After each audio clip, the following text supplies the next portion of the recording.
తిరుమలలో నూతనంగా నిర్మించిన అతిపెద్ద వసతి సముదాయం భక్తులకు అందుబాటులోకి వచ్చింది. PAC 5గా వ్యవహరించే వెంకటాద్రి నిలయాన్ని సెప్టెంబర్లో జరిగిన శ్రీవారి బ్రహ్మోత్సవాలలో భారత ఉపరాష్ట్రపతి శ్రీ రాధాకృష్ణన్ ప్రారంభించారు.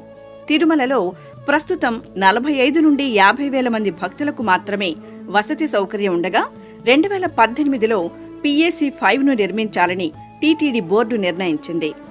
ఇందులో భాగంగా సుమారు 102 కోట్ల రూపాయల వ్యయంతో 2,69,617 చదరపు అడుగుల విస్తీర్ణంతో 5 అంతస్తుల భవనాన్ని నిర్మించారు. మొత్తం 16 డార్మెటరీ హాళ్లు ఉండగా ఇందులో 2,500 మంది భక్తులకు వసతి కల్పించవచ్చు.